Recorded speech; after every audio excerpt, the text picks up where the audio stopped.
Hello everyone, my name is Maria and welcome to Iceberg Studios' first official devlog for Annie's Cross. In this video, I want to go over what I got up to this past week when it came to the development cycle of Annie's Cross. Furthermore, before we get started, if you like this video or if you're interested in seeing more, please make sure to hit the subscribe and the bell notification to get updates when I post new videos. So with that out of the way, Annie's Cross is basically going to be a very simplistic 2D game that I plan to make in the course of over about a month. When finished, the game will go on itch.io, where it'll be released free for anyone who wishes to play it. The game itself is centered around a young girl named Annie, who is someone who wants to break into the social media atmosphere. However, she has a lot of fears and she can't quite get there to make her first post. So it is going to be your job as the player to guide Annie to overcome her fears in order to make that first post and start her path toward a content creator. Now, I did real quickly want to mention also that this game is based off of a game jam game that I made last year with a few other people. Basically, it's just more flushed out, and I wanted to do something that I feel like a lot more people could relate to, as I know I certainly can. Haha, sweats nervously looking at when past video was released.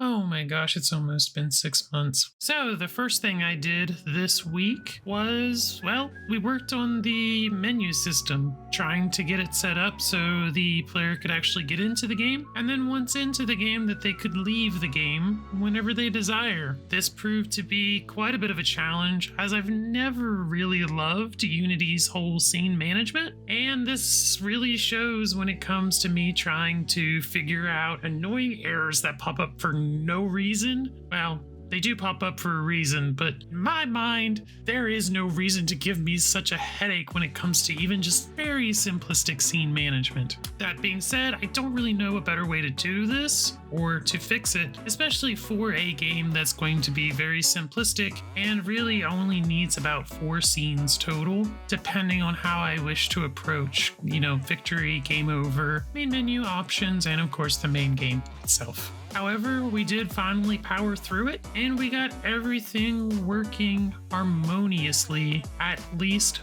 for now. And the game actually does pause, so that way, enemies can't just sneak up on you while you're paused and go booga booga booga booga booga. So yays to getting that accomplished this week. Next, we had to work on the enemy AI, making sure that the enemy responded to the player in such a way that it wasn't unfair for the player while also not being too easy. This gave me a little bit of headaches, but thanks to a fellow viewer who came in and chatted with me a little bit, we were able to get this sorted out and get it working relatively quickly without too many issues. Thus, the main idea behind the enemy is that it should spawn to different locations of the house, and then if it ends up seeing the player, it should of course chase after them, and if it collides with the player, aka if it catches the player, then it should poof away into another room, so that way the player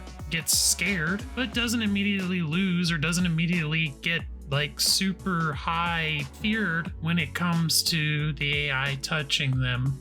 No touchy. And of course it would be, as tradition goes, with the AI, I ran into my first design flaw. That simply was the fact that the house seemed to be too big. The player would walk from one side of one hallway to the other side, and the time period to do so just seemed like it would take forever and ever. This also meant that if the AI caught the player within this hallway, the likelihood of the player being able to get to a room and therefore get to safety before getting caught by the AI became slimmer and slimmer. Thus, I had to do what any good designer does and kill your children.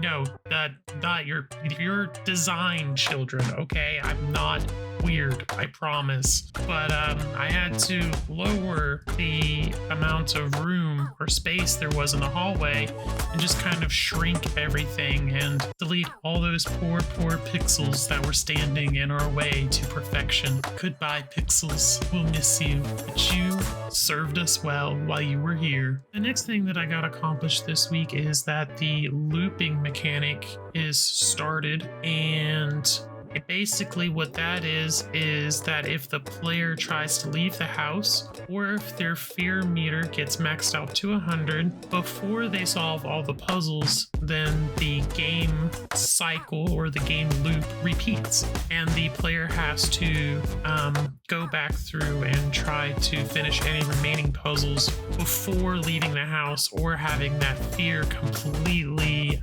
increased by the enemy AI. And some cool little things that I'm thinking about doing with this is obviously having some visual updates to the house and to some of the other kind of assets in the game, the more the player loops. And of course, as a game design and as a win/lose mechanic, the idea here is that you can't actually beat the game unless you're on the second cycle, just because not all of the puzzles will be available on the first cycle. And then if the player reaches the fifth cycle, it's an automatic game over. And so that's how the player wins or loses the game. And then the last thing that I was able to get accomplished this week was I was able to start working on one of the puzzles that the player will have to overcome in order to get Annie to her goal. And while it definitely doesn't work perfectly and it's not fully set up, it's a start, and I do have some ideas on how to progress further, so that way it's not such a hassle for the player to accomplish this puzzle, but it is something that will hopefully, be able to teach me a little bit of design, as well as keep the player at least somewhat engaged with the material. Thus, to conclude with the first devlog, I think we actually got quite a lot accomplished for the first week. And even though I had already started a bit beforehand, so, technically not all of this was done in 1 week as far as the design aspect and some of the stuff like the player movement, as well as a few other things that we got accomplished here and there.